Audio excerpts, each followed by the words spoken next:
Hi, my name is Neve O'Connor, and I'm here with Jeff Snow. He's a Celtic musician, and we're just going to talk about your music. So I watched a lot of your videos, and I was so struck by your inspiration of the Celtic culture. Do you want to talk a little bit about like how you're tied to Scottish and Irish culture?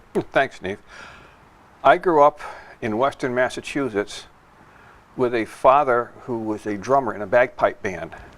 Cool. And my great-great-grandparents came from Scotland in something called the Highland Clearances. So I was born into the Celtic culture. When I was about a year and a half old, my father decided it was time for me to learn to play the drums. So he bought me a marching drum, and I still have that drum. And I learned how to beat the drum, and I learned how to play Celtic snare rhythms on the drum. And it kind of expanded from there. When I was growing up, the music that was playing in the house all the time were the old Scottish folk songs. And that's how I got to here. That's awesome. So how many instruments do you play? I don't know. If it's got strings, I can probably play it. If you can hit it, a percussion instrument, I can probably play it. I don't play any blowing instruments, and I don't play the bagpipes. So it's like one of those things where you learned at such a young age that it's almost in your body to be able to play these instruments? Yes, the instrument families have similarities in the families. The stringed instrument families, when I play the concerts, I play the bouzouki and the guitar. The mechanical part of playing the instruments is the same. The only difference between the instruments is that the notes are in a different place and they sound different. But the hand movement part is the same for both of them. And that's true for the banjo and the mandolin and all of those stringed instruments. So once you can play one, it's pretty easy to move over to another. Yeah, and they're all such beautiful sounds. Do you have a favorite? Today, the auto harp. The auto harp is something that I came to in the last 25 or so years. And that's an old instrument from the Scandinavian countries. It came over here and became a school teacher's instrument, and was used in the 1920s in the schoolhouses as something for the teachers to use as part of their music day. And it was sat on a table and it was strummed, and I've taken it to a place where you play melodies and bass lines and harmonies and things on it, and I learned how to do that. So today, that's my favorite instrument. I have a new auto harp. It's making its debut today. With you, Cool. Replacing the one that I've played for 25 years on the road. Oh wow. And so this is its first shot in front of a camera and in front of people. That is so cool. Yeah. And so what really struck me too, as I was saying, is like your inspiration to these stories that accompany the songs that you perform. Yes. Were you always really interested in history, or is it more of like a family heirloom like these stories? The history part came out of being naturally curious. I would learn the songs, I would hear the songs, and I would wonder about the people that wrote them and why they were written. So much of the Celtic lore, so much of the Celtic history was recorded in song by the people of the time, by the folk singers, by the bards, by the minstrels, and it tells the history. Sadly, not all of that history was happy. So a lot of the songs that I play are kind of tragic. They have sad endings. They tell sad stories. But that was the reality of life back then, and that's the way that these people lived, and it's the way that things happened. There's something really cathartic about that kind of music too, though. And you mentioned before that you're becoming known for some of these songs, and that like you're creating a following of predominantly, as you said, the Irish grandmothers or people that relate to that culture. And so do you find like almost a therapeutic aspect of performing these songs for yourself even? I do. And there are certain songs that I will play every night. Really? They just stay in the mix and they never come out. And the Kilkelly Ireland song is a great example of that. I will play that every day for as long as I can. And I never tire of it, and I never tire of talking to the people afterwards about the song and hearing from them. I get lots of emails from people about that song and how that song tells something tangent to the story of their life or their family, and how it just kind of slid into a piece of their life that they hadn't thought about. and how their family arrived here and what the different things that happened to them. And there's multiple stories like that, and it's a fun thing to do. Yeah, you're. What I really admire about you is you're such a real, like, old school artist, because it's not just about, like, you like the sound of your voice. You love connecting with your audiences, and I think that's really admirable, and, you know, something we kind of forget in mainstream media today, you know, especially, you know, some of the mainstream artists. So I really admire that in you. But I was also going to ask, are you like a shower car singer? Like, do you love to sing in general? Is that something you were always drawn to, or was it more instruments and then you got kind of into that? Everybody is a shower and a car singer. Most will never acknowledge that or admit to it, but everybody is a shower and a car singer. Everybody would love to sing. In high school and through a bit of college, played drums in rock and roll bands. Oh. So I was a singer in those rock and roll bands, and I continued the singing part into the Celtic music world. And you sing to tell the story, and you have to get the words across, and that's why you sing, because that's where the message is. The music is beautiful, but the message is in the words. Wow, that's really beautiful.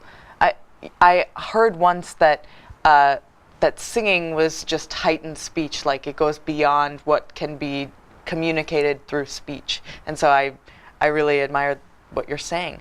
What I really want to know is how you got those Kilkelly letters, and if you want to speak a little more about that story. The Kilkelly, Ireland story is very interesting. In 1855, a young man named John Hunt left his family home in Kilkelly, Ireland, and emigrated to the United States. He came over, he settled in Aberdeen, Maryland. He found a job. He eventually got married, had children, spent the rest of his life in Aberdeen, Maryland, died in Aberdeen, Maryland, and John Hunt is buried in Aberdeen, Maryland. He never went back to Ireland. Keep in mind, Neve, that in 1855, when John Hunt came here, he was 13 years old. He left his family at 13 and came to America. That was not unusual back then. They didn't have Facebook, text messaging, all of the things that we have today where you can find anybody anywhere in the world. They had the annual family letter. And the annual family letter was written by a man named Pat McNamara, who lived next door to the Hunt family, because John Hunt's father, Brian, could neither read nor write. So he would dictate the letter to Pat McNamara, who was the schoolmaster in the town of Kilkelly, Ireland. And he would write the story down of the family, who got married, who died, who had children, who bought a house. All of the things that we would do today with a text message or an email, they did once a year in the annual family letter. Every letter to John Hunt ended with a plea for him to come home, come see the family. We miss you, please come back. And he never did. About 1971 or 2, it was a young man named Peter Jones was cleaning out an attic of a house in Aberdeen, Maryland. And in the corner, he found a stack of old letters. And these were the letters that had been saved all of those years, and they just lived up in the attic. There's 22 letters in the series that written over the years that tell the stories of the family, all of the things that we talked about, who died, who got married, who had children. And he wove them into the song that he calls the Ballad of Kilkelly, Ireland. Oh my gosh. Yeah. And then the letters, the actual letters, the original letters went missing. And I found a source for them probably 15 or so years ago. Wow. And was able to transcribe the letters. Oh my gosh. So I have transcriptions of the 22 letters, written in the old English style of writing, a little tricky to find your way through sometimes. Some of the names in the letters are different than the names of the people in the song, but that's because in the Irish families, you would be given a name, but you might be called something else. That was pretty typical in the Irish families. So Bridget, who's referenced in the song, her name was really Sarah. But when they wrote the song, it was about Bridget because that's what they called her. So I have transcriptions of the letters, and they are available through my website. Just send me an email, And I would be happy to email out a PDF file of all of the letters, and you can read them all and try and find your way through them. Wow. But that's one of the songs that I will play every night, and it just has that much meaning. Yeah, and I was going to ask if you had a favorite song. Would that be it? A favorite song? Perhaps. You love all your children, and you love all your songs. There's so many great songs, it's really hard to pick a favorite, and that might change from day to day. But that certainly would be up there. That is the one that has kind of attached itself to me over the years, and how people find me and how I find them. That's beautiful. I think it speaks great volumes to your career as an artist as well. Thank you. And we're actually going to hear some of your songs here today. Yes. So thank you so much for speaking with us. Thank you. And for the people of Quincy, if you want to come out and see Jeff Snow, he's going to be at the Thomas Crane Public Library Yes. on March 4th, right? Correct. Between 3 and 4? Yes. Great. So thank you so much for speaking Thank you, Neve. with us. Thank you for being here. Yeah, thanks. And we'll hear from you soon. Thank you. Thank you. It's an old English folk tune, Greensleeves.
This is the true story of the Hunt family from Kilkelly, Ireland.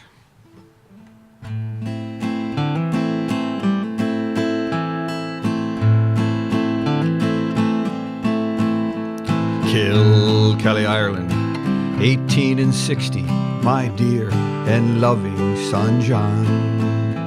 Your good friend the schoolmaster Pat McNamara, so good to write these words down.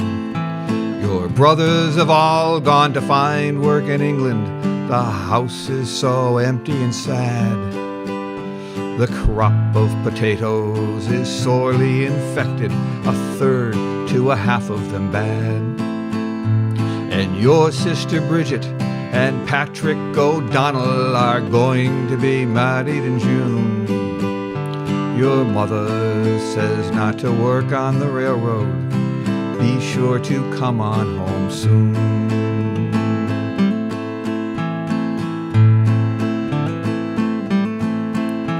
Kilkelly, Ireland, 1870, my dear and loving son John. Hello to your missus, to your 4 children, may they grow healthy and strong. Our Michael has got in a wee bit of trouble. I don't think that he'll ever learn. Because of the dampness, there's no turf to speak of. We have nothing to burn. And Bridget is happy you named a child for her. You know she's got 6 of her own. You say you found work, you don't say what kind. When are you coming home?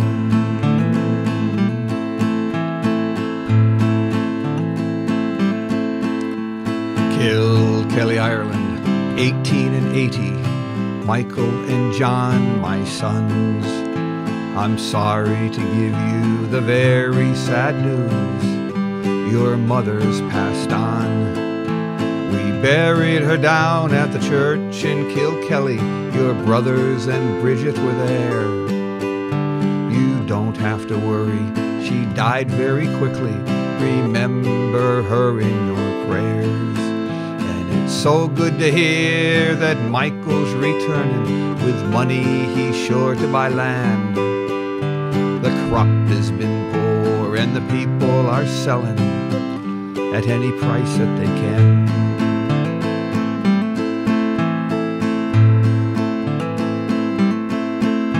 Kilkelly, Ireland, 18 and 90, my dear and loving son John. I suppose that I must be close on to 80. 30 years you've been gone.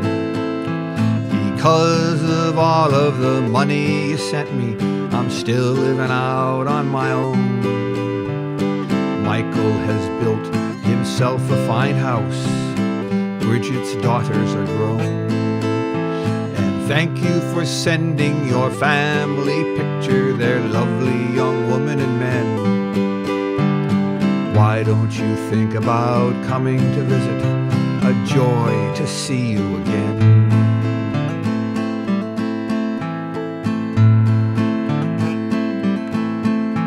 Kilkelly, Ireland, 18 and 92, my dear brother John.